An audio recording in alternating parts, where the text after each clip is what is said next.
Hey, this is Chris. I wanted to make a quick video about curing range anxiety on road trips. I made a video previously about a long road trip we did in the ID Buzz from Charlottesville to Key West and back. And in that video, I said, the ranges for what we're doing road trips with kids pretty great.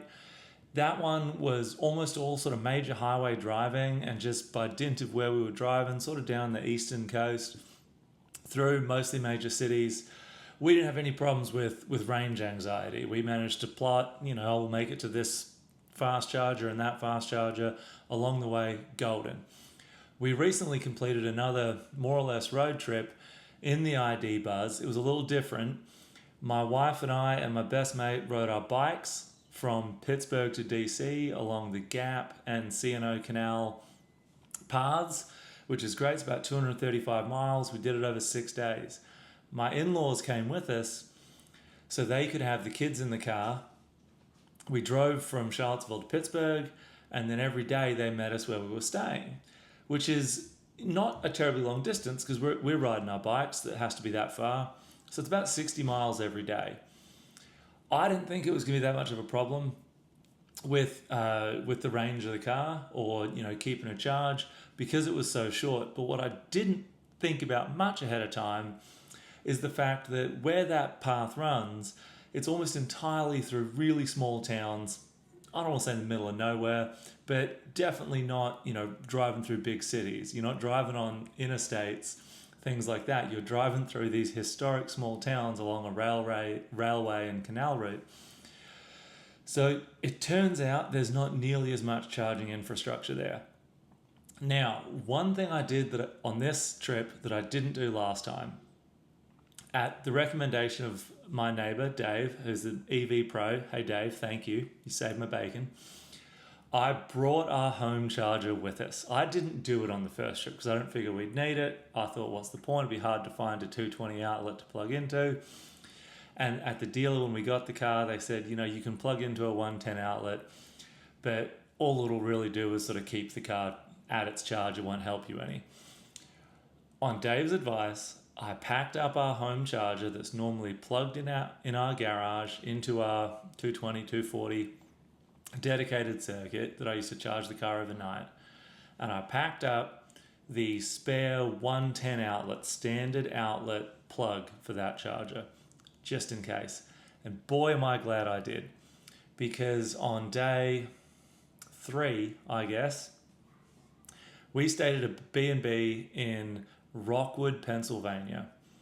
And when we got in there, what with the in-laws sort of driving the kids around to see a couple of things, coming back somewhere to meet us for lunch and then get there, the car was at about 18% charged, 19% charged. And it turns out there are no chargers in Rockwood. The closest charger from Rockwood is about 9 miles away that we can use. There's some Tesla chargers there. We don't have the dongle converter for it yet. My in-laws drove the car to the closest charger about 9 miles away. It was a slow charger, but, meant to, maybe a couple hours of charging if they ate dinner. Well, they plugged it in. That charger worked for about half an hour and stopped. By the time then they plugged it in, couldn't get it to work.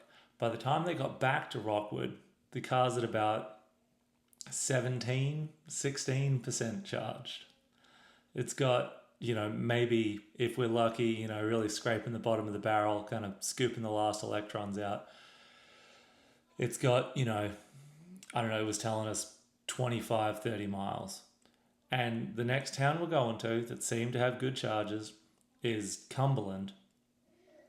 And that was about 35 miles away. So I was pretty stressed out, and I thought, well, what are we going to do? I don't think we can risk driving to that same crummy charger again and having it not work, and we'll be stranded there. I asked the B&B where we were staying, do you mind if I plug into a 110 outlet? I plugged our 110 charger in, pulled the car up close enough to the building to where I could, and I plugged it in at about 5 in the evening. And I figured, maybe 7 in the evening probably. And I figured maybe it'll give us some juice overnight. When you plug in the car at home, on the 220, 240 circuit. It charges a little over 6 kilowatts an hour. It's not fast, but definitely overnight I can get it from essentially as low as it needs to be to a full charge. The 110 charger, when you plug it in, it'll charge, if you're lucky, a kilowatt an hour. I wasn't getting that. I just checked it at home, plugged it in. It tells you it's charging 0.6 kilowatts an hour, which at the rate the car normally uses the electricity, it's about 2 miles. Well, I figured, okay, we'll leave it plugged in for 12 hours. And if we're lucky, that'll give us an extra 24 miles of range. We'll have closer to 50, 55, maybe 60 miles of range tomorrow. We should be able to get to our next town, Cumberland, where there's a bunch of chargers. And you know what? It worked. It didn't seem like it was charging for the first couple hours, almost no change. And that whole night until I went to sleep, I just kept checking the MyVW app, looking at it.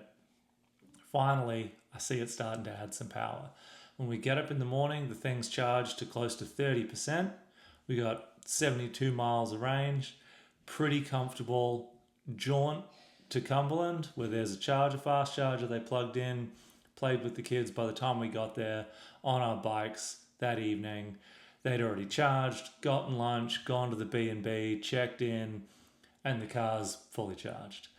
So thank you, Dave, above all else, but I just wanted to put in a quick plug. If you're doing some road trips and you think you're going to be somewhere where maybe you're not going to have great access to chargers, or you're camping and there's a hookup, something like that, bring that home charger with you. Bring that spare 110 plug with you. So if you need to, you can plug it in overnight. Maybe you have to delay your leave in the morning, but leave it plugged in. I reckon in 12 hours, you can pretty easily buy yourself enough range to get where you're going. If you have to stay an extra day because the next charger's, 100 something miles away, well, at least you're not going to have to get towed there. So there you go. It's not a perfect cure to range anxiety, but that home charger, bring it with you on road trips. It'll save you bacon. It did mine. Top tip there. We had a great time. I'm hoping to post a video of the whole road trip. Like I said, the whole bike trip, 237 miles of biking. There was a 5-hour drive at the start to get to Pittsburgh. There was a 3-hour drive at the end to get home from DC. Those drives were a treat. Fast charges all the way. Got home, plugged it in, no worries. But man, was I glad to have that home charger with us on the trip. Do it to it.